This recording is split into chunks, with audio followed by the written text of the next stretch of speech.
Ultra paints తో cherry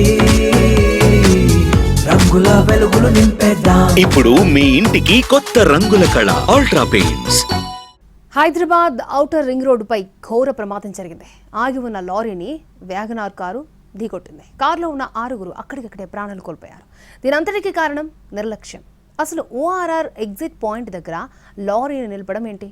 exit point దగ్గర అంత వేగంగా కారు రావడం ఏంటి? శంషాబాద్ సమీపంలో ఓఆర్ఆర్ ఎగ్జిట్ 16 దగ్గర యాక్సిడెంట్ జరిగింది. ఆగి ఉన్న లారీని వెనక నుంచి కారు ఢీకొంది. ఆ కారులోని 6 అక్కడికక్కడే చనిపోయారు. మృతుల్లో 2 చిన్నారులు కూడా ఉన్నారు. మృతదేహాలు కారులోనే చిక్కుకుపోయాయి. అతి వేగమే ప్రమాదానికి కారణమని పోలీసులు గుర్తించారు. యాక్సిడెంట్ జరిగింది ఓఆర్ఆర్ నుంచి దిగే చోట. అలాంటి ప్రాంతంలో కారు అంత వేగంగా ఎందుకు వచ్చింది? ఎంత ఔటర్ రింగ్ రోడ్ అయినప్పటికీ ఎంట్రీ ఎగ్జిట్ సమయాల్లో వేగం తగ్గిస్తారు. కానీ ప్రమాదానికి గురైన TS23F2298 నెంబర్ గల వ్యాగనార్ కార్ డ్రైవర్ మాత్రం అలా చేయలేదు. వేగంగా వచ్చి ఆగి ఉన్న లారీని ఢీకొట్టాడు. ప్రమాదానికి గురైన కారుపై ఇప్పటికే 2 చలానాలున్నాయి. ఆ 2 కూడా అతివేగానికి సంబంధించినవే.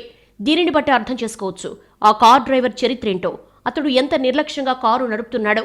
ఎంతసేపు హెల్మెట్ పెట్టుకోండి, సీట్ బెల్ట్ ధరించండి, తాగి వాహనం నడపొద్దు అంటూ ప్రచారం ఓదరగొడుతూ ఉంటుంది రవాణా శాఖ. మరి వాహనదారులో రోడ్ సెన్స్ ఉందా అన్న విషయం మాత్రం పట్టించుకోదు. కారేసుకుని రోడ్ ఎక్కాలంటే డ్రైవింగ్ లైసెన్స్ ఉంటే చాలు. కానీ అది ప్రమాదాన్ని కాపాడలేదు.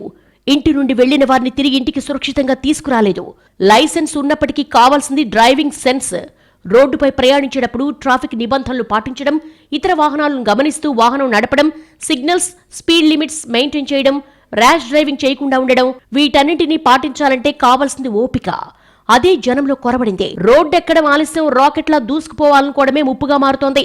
వేగంగా వెళ్లిపోవాలనే ఆతృతే తప్ప పద్ధతిగా ప్రయాణం చేద్దామన్న సెన్స్ జనంలో లేకపోయింది. రోడ్డెక్కగానే హీరోల్లా ఫీల్ అయిపోతున్నారు. ప్రమాదాలకు కారణమవుతున్నారు. చివరకు ఇతరుల జీవితాల పట్ల మాత్రమే కాదు, తమ జీవితం పట్ల తామే విలన్గా మారిపోతున్నారు. ఇక ఔటర్ రింగ్ రోడ్ అది ప్రమాదాలకు కేర్ ఆఫ్ అడ్రస్. గతంలో ఓఆర్ఆర్ పై స్పీడ్ లిమిట్ 100 మాత్రమే ఉండేది. దానిని 120కి పెంచారు. అలా అని జాగ్రత్తలు మాత్రం తీసుకోలేదు. ఓఆర్ఆర్ పై వస్తున్న డబ్బు తీసుకుంటున్నారు కానీ నిర్వహణ మాత్రం గాలి కొదిలేశారు. అందుకే వరుస ప్రమాదాలు జరుగుతున్నాయి. ఆ నిర్లక్ష్యం ఎంత దాకా వెళ్ళిందంటే ఈ మధ్య ఓఆర్ఆర్ పైకి 2 బైకులు వచ్చాయి. 2 వీలర్స్ 3 వీలర్స్ కి అస్సలు అనుమతే లేదు. అలాంటి వారు అంత దర్జాగా ఔటర్ పైకి ఎలా రాగలిగారు? ఇది అక్కడ సిబ్బంది నిర్లక్ష్యం కాదా? తాజా ప్రమాదానికి కూడా నిర్లక్ష్యమే కారణం. ఔటర్ ఎగ్జిట్ పాయింట్ దగ్గర లారీని ఎలా నిలిపుంచారో. ఒక్కసారి ఔటర్ దిగిన తర్వాత అక్కడి నుంచి వెళ్లిపోవాలి కానీ అక్కడే ఆపడానికి అనుమతి ఎక్కడిది? అసలు ఎవరిచ్చారు ఈ అనుమతి? ఎగ్జిట్ టోల్ ప్లాజా వద్ద ఉన్న సిబ్బంది ఏం చేస్తున్నారు? చూసి చూడనట్టు ఎందుకు వదిలేస్తున్నట్టు? అలా అని లారీ డ్రైవర్ను మాత్రమే తప్పు పట్టడానికి లేదు. కార్ డ్రైవర్ది మాత్రం తప్పు కాదా? ఎగ్జిట్ పాయింట్ దగ్గర అంత వేగంగా కారు నడుపుతారా ఎవరైనా? ఆ కార్ డ్రైవర్ చరిత్రే అలా ఉంది. ఓవర్ స్పీడ్ అతనికి నార్మల్ స్పీడ్ అయినట్టుగా భావిస్తున్నాడేమో. మరి ఏ యాక్సిడెంట్ కూడా యాక్సిడెంటల్ గా జరగదు. దానికి 90% పైగా నిర్లక్ష్యమే కారణం.